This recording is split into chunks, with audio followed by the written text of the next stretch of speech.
Bausparer 1974 begrüßt euch zurück beim englischen Detektiv von Sherlock Holmes im Fall Nummer 6 Schüsse in Mondlicht. Gut, wir haben da eigentlich schon alles gemacht. Jetzt gehen wir noch zum Fenster. Fenster untersuchen. Da werden wir es öffnen. So, that's the view Mr. Turner had when he opened the window. Also jetzt müssen wir es wieder das Ganze visualisieren. Sieht ja also The dead body of Kenneth Butler. Kenneth Butler und Brian Vercotti's contorted corpse. Mr. Turner had a perfect view of the crime scene. He saw the bodies clearly, and Leighton Chapman standing over them. Oh ja, jetzt müssen wir wieder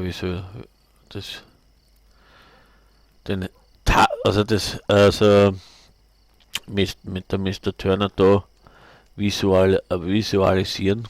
Das heißt, den ganzen Hergang machen wir. L1. Gut. Also zunächst einmal steigt aus dem Bett.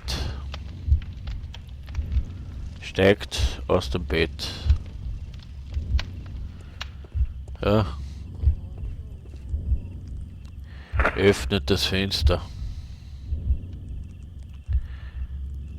Geht zur Leiche. Ja.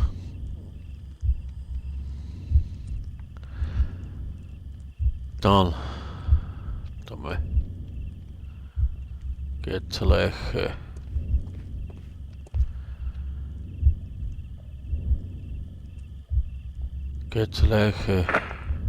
Ja, man nimmt etwas, bricht den Stock ab. Ja. Dann schneidet Papier mit Messer.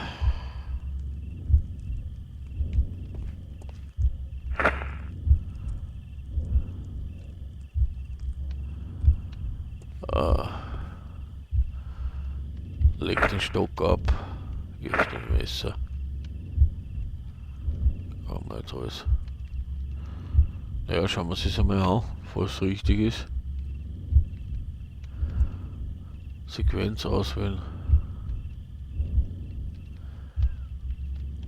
Dann mal ausstellen.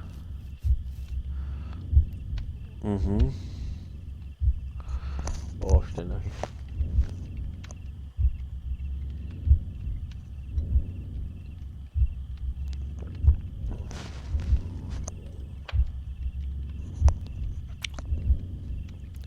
Schaut er durchs Fenster, ja.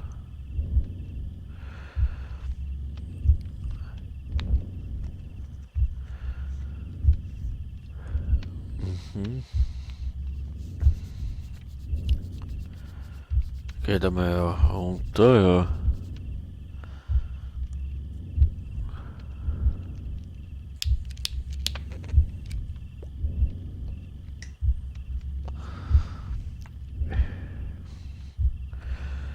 Geht einmal runter, ja.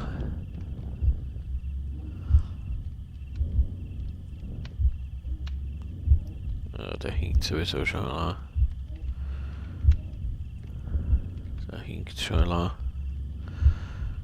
Da bleibt ihm das da stecken. Passt.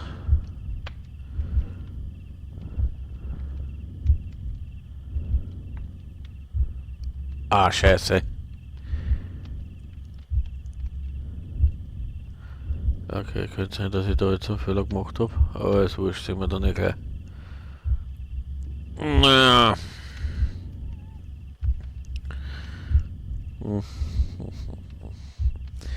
Ne, ist ja wurscht, wie gesagt. Bücherregal normal. Bücherregal. Ah, na, warte mal. Der Sherlock Holmes sagt selber, wenn es falsch ist oder nicht.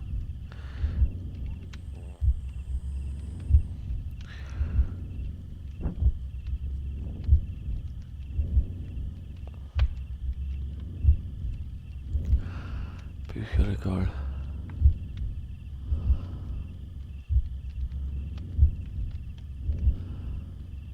Bücherregal. Und dann Feuer. No, it didn't happen this way.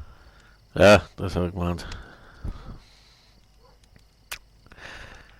Das Ganze noch einmal. Gut. Steigt aus dem Bett. Das ist einmal sicher das Erste. Nimmt den Stock. Steigt aus dem Bett. Dann das Zweite. Öffnet das Fenster. Sieht nach unten. Sieht nach unten. Öffnet das Fenster. Ist zweitens. Ja. Geht zur Leiche. Nimmt etwas. Bricht am Stock ab. Es ist dritte.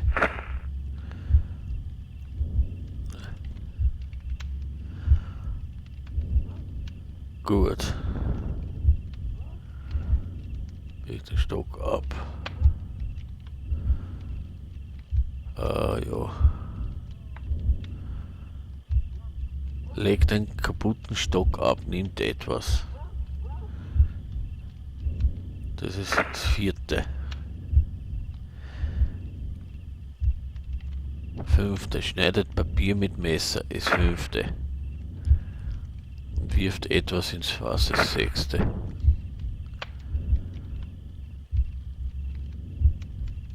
Ja.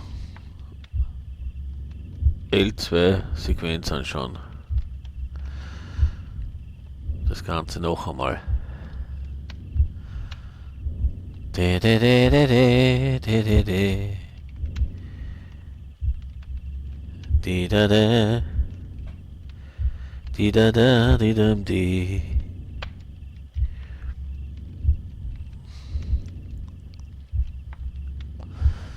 Das kann nicht so einfach. Also in etwa hat sich das dann auch ereignet.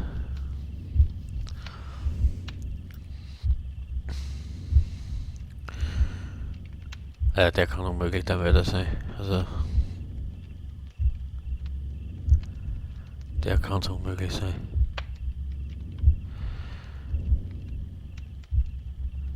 So allein wie der hinkt, also der kann es unmöglich sein. Gut.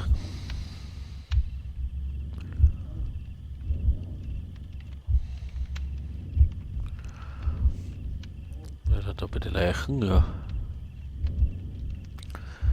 Ist er hängen geblieben. Sie haben das angebrochen.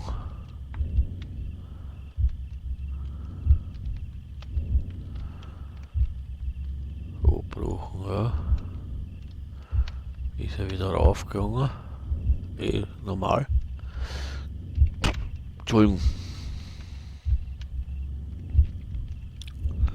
Ist er wieder raufgegangen, ja.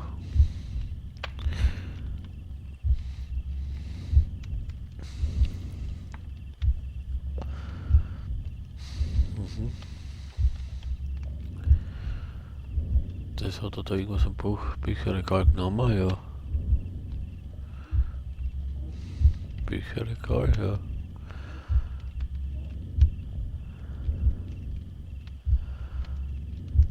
Dann hat er was geschnitten, ja. Dann hat er da was geschnitten. Mit dem Messer. Ja. Und dann ist er zum Feuer gegangen. Und jetzt nicht passt zu überspringen ist.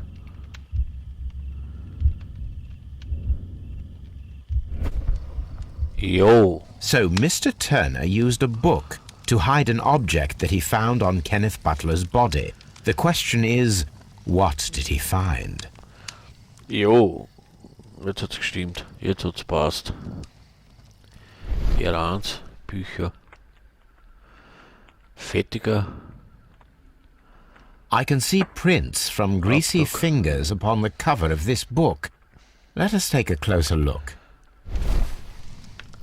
Moby Dick, ich schätze mir auch. Moby Dick von Herman Melville. Well now, What a find! A precious jewel, concealed inside a book. Das ist... Ja, das ist ein Ring. So ein Ring. Wiederköpfe, ich weiß mir ja. Ein griechischer Armreif ist das. A bracelet with a unique ram's head design, a distinctive feature of ancient Grecian artifacts, probably of the Hellenistic era. Gut. Nicht schlecht das Ganze. Haben wir Gegenstand da gefunden. Ein antiker goldener Armreif aus Mr. Turners Wohnung ist mit klassischen Widerköpfen verziert. Gut. Nicht schlecht das Ganze. Gehen wir es wieder an mit ihm. Weg zum Mr. Fenster. Turner, how would it be possible for a man of advanced years, such as yourself, to rush from his bed to the window in a matter of seconds, as you have stated? Well, I'm able to move very quickly, despite my age. And when the situation requires it, Mr. Holmes. Naja gut, wir wissen ja alle, dass er hinkt, oder? Brauchen wir nicht weiter diskutieren, oder? Ihr habt ja selber gesehen, ich mein, der hinkt wie ein Hanser, oder? I highly doubt that, Mr. Turner.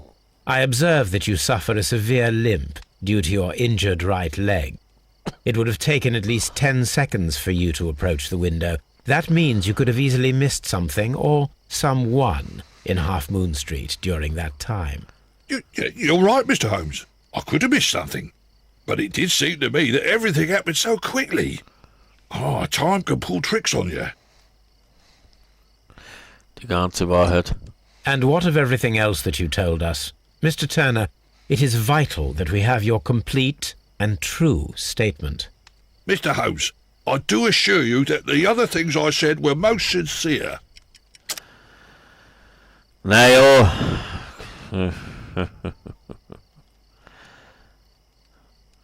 Nicht ganz.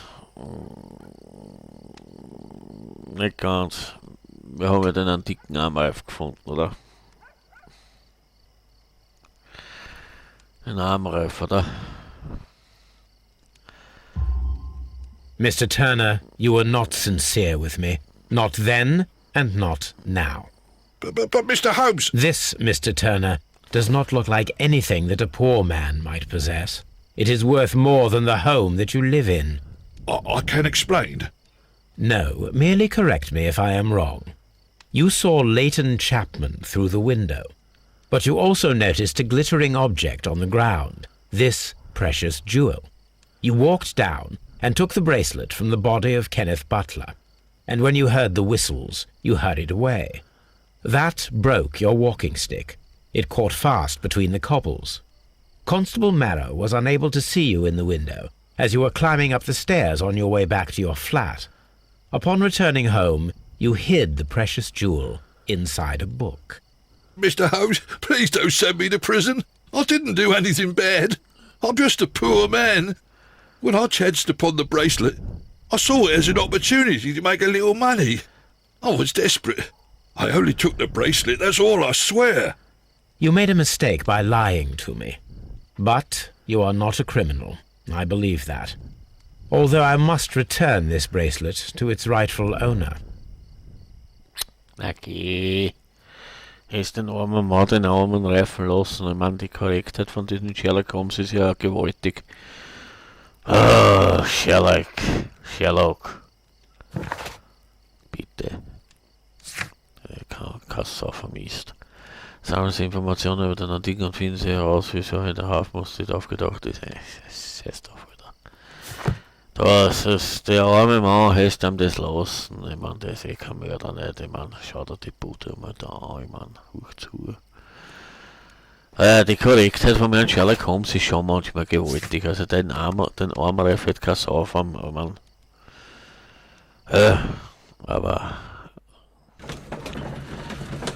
die hätte keine Sau vermisst.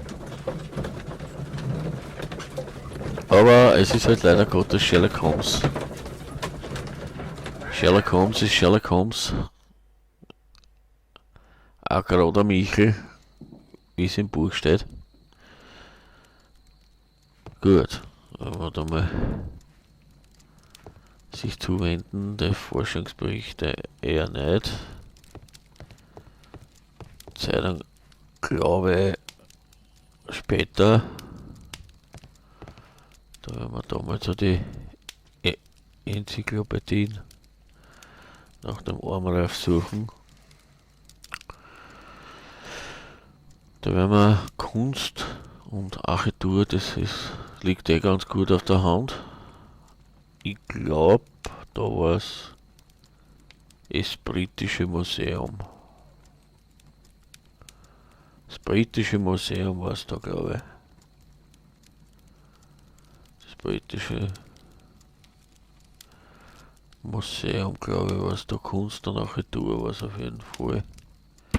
Britische Museum da, ja genau, diese wunderschönen antiken Schmuckstücke sind ein Teil der Sammlung, die als hellenistische Schätze bekannt geworden ist. Auf dem Bild sind 5 Fiederköpfe auf Armreif, Halskette und Ring zu sehen. Alle aus purem Gold. Die 5 Fieder von Mytilini sind seit 1885 verschwunden. Das heißt, entweder verschwunden oder gestohlen Here it is. worden. I need to continue my research in my archives. Artikel über Antiquitäten benutzen. Aha. Dann mal gleich weiter da. Britische. That is not the one I need. Ah, so, gut. Ja. Benutzen, das heißt, wenn wir in der Zeitung dann nachschauen einmal. Da werden wir in der Zeitung einmal nachschauen.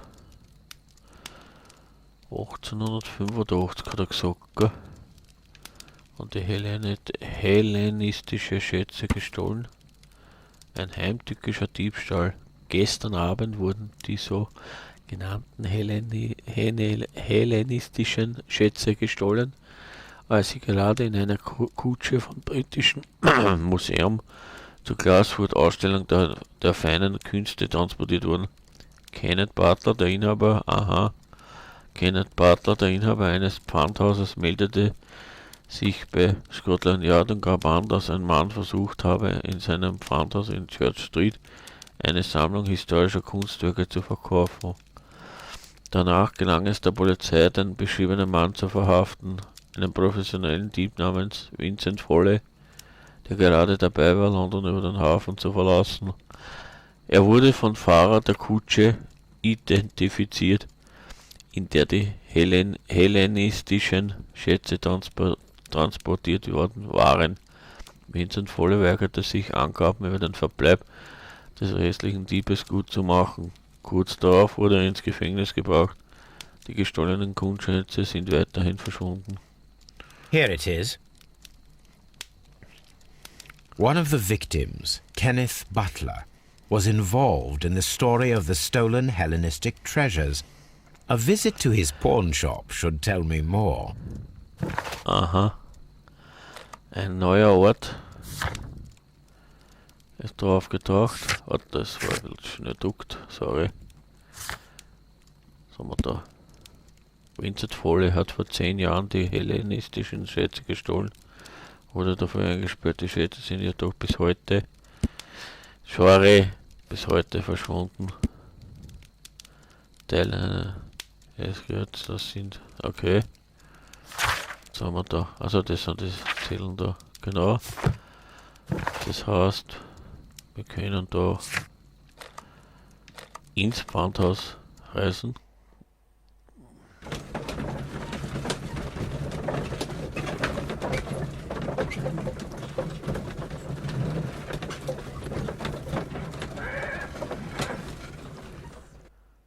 Gut.